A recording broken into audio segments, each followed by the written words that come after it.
balik sa nga double na. Ala. Paingon nimo dito, single pa ka. Pagpalit nimo double di ay to yung ipalit. Sawadee ka tukon! For today's vlog, si Bobby na uuwi papuntang Pinas or papunta sa puso ni Angkol. Uy! Kaigat ba? For today's vlog, gagamit tayo ng ating pambansang pambansang wika.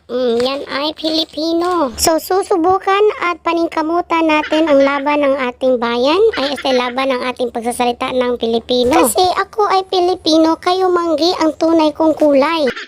Unsa daw? Anyway, magseryoso muna tayo. Ang kiluhan dito sa Don Muang libre. Kaya dun sa Sawadabom, hindi. May bayad dun. Tapos, before your flight, tapos nakapag-check-in ka na, ito na lang yung gawin mo. Kuha ka na lang sa mga code. Tapos bibigyan ka ng gate pass. Ito, boarding gate pass. Yung ticket at saka ito ilalagay sa maleta. So, kumbaga, i-print nila lahat doon. Yung saan ako nagtumayo kanina. Tapos maglaline ka na lang dito. Tapos ibigay mo yan sa nag-atang. Sabi ni, uy, palis po magtagalog niya ka na vlogger doon natin sa man to siya guys. Nalupigan ko kaya nag-dress siya. So ang vlog pala natin ngayon no, ikukumpara ko yung Don Muang at saka sa Wanabo. So huwag niyo po akong i-bash ha kasi ito ay opinion ko po at ano po yung mga experience ko, okay? So they are both international airport but usually sa mga local dito talaga sa Don Muang itong airport na to. And it's my third time to fly and soar high here in Don Muang.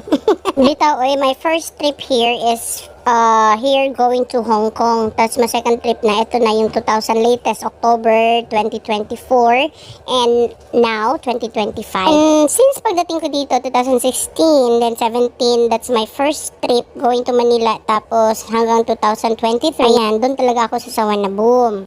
Sumakip na lang sa isip ko, bakit hindi ako dito sa sa Don Muang? Kasi malapit lang naman, 1 hour.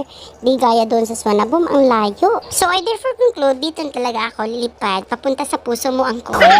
Oh, for sure, meron din tayong machine dito, no? Kung nauhaw ka, bibili ka lang. Meron din doon sa Sawanabum. So anyway, nandito na uhaw na tayo. So pupunta ako muna doon sa charging station, no? Experience the zone. Oh, ewan ko anong experience natin dito, pero kailangan natin ma-experience itong zone. So meron talaga silang saksakanan, oh. So nasasakanan, basta yan na. Kung pwede kung saan ka mag-charge. Kasi ang daming tao na naduko-duko. So this is a duko-duko area where you can charge your phone. No, I don't think so na meron ganito sa Wanabum. Kasi yung sa Wanabum, meron siya pero nasa gitna may mga charging station din doon. Pero hindi gaya doon ba? Parang romantic yung style.